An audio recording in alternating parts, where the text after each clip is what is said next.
Hello बच्चों, चलिए प्रश्नों को पढ़ते हैं। प्रश्न है, नीचे दिए गए कथनों को पढ़िए जो एक विशेष हार्मोन के कार्यों को परिभाषित करते हैं। बच्चों, आप देख रहे हैं कि नीचे कुछ कार्य हैं जो एक विशेष हार्मोन के लिए हैं। आइए बच्चों, हम पहले कार्य को देखते हैं। पहला कार्य है आपका एपिडायडाइमिस, vas deferens, seminal vesicle, prostate ग्रंथि, यूरेथा आदि के परिवर्धन, परिपक्वन और कार्य का नियमन करता है। तो दूसरा है बच्चों, मुख के पेशी वृद्धि और एक्सिलरी बालों, आक्रामकता व आवाज की निम्न पिच आदि को प्रेरित करता है। तीसरा है बच्चों, स्पर्मेटोजेनेसिस को प्रेरित करता है। चौथा है सीएनएस और लैंगिक व्यवहार पर कार्य करता है। पांचवा है प्रोटीन और कार्बोहाइड्रेट के उपापचय और उपापचयी प्रभाव डालता है।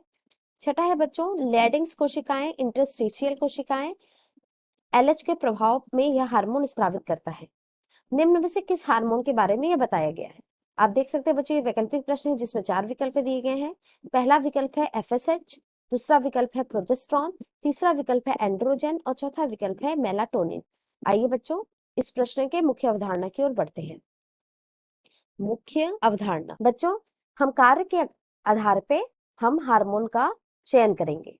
तो बच्चों, जो पहला कार्य है वह है आपका एपिडायडाइमिस, vas deferens, seminal vesicle, prostate ग्रंथि, यूरेथा आदि के परिवर्धन, परिपक्वन और कार्यों का नियमन करता है। तो बच्चों, ये सारे जो अंग दिए हैं, ये पहले में जो भी अंगों के नाम दिए गए हैं, यह सारे अंग नर जनन अंग के हैं। यह नर जनन अंग के भाग हैं। तो बच्चों, ये जो नर जनन अंग का भाग है और इन सभी चीजों के लिए जो हार्मोन काम करता है वह है आपका एंड्रोजन।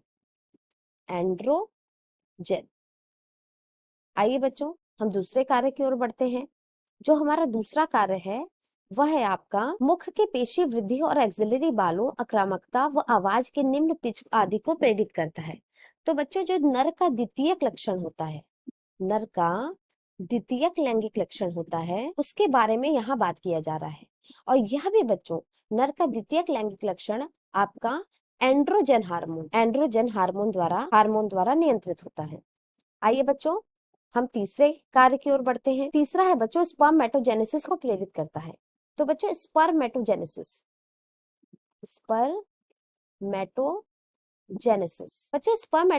का अर्थ होता है स्पर्म, अर्थात बच्चों शुक्राणु का बनना, जो कि बच्चों नर में बनते हैं। और यह भी एंड्रोजन हार्मोन के फलस्वरूप होता है। आइए बच्चों, हम चौथे कार्य को देख लेते हैं। सीएनएस और लैंगिक व्यवहार पर कार्य करता है।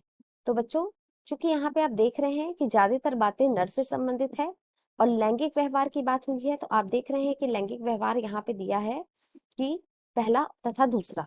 तो यहाँ पे सीएनएस यानी कि सेंट्रल नर्वस सिस्टम तथा लैंगिक व्यवहार, यह भी एंड्रोजन के कारण है, क्योंकि बाकी कार्य बच्चों एंड्रोजन के संबंधित है।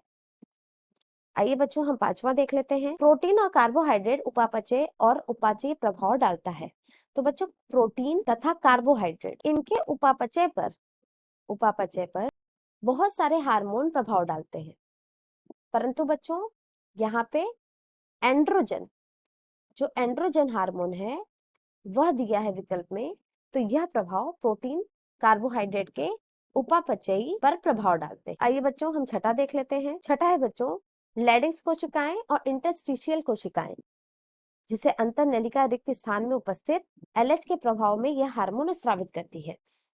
तो बच्चों, लेडिंग्स कोशिका, इंटरस्टिशियल कोशिकाएं एलएच के प्रभाव में, बच्चों आप देख रहे हैं कि सारे के सारे जो भी बातें हुई हैं वह नर से संबंधित है। तो यहाँ पे भी यह कार्य भी एंड्रोजन हार्मोन करता है।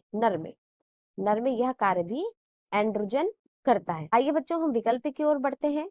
जो विकल्प है जो है कि पहला है एफएसएच, यह बच्चों दोनों के लिए कार्य करता है, नर तथा मादा के लिए।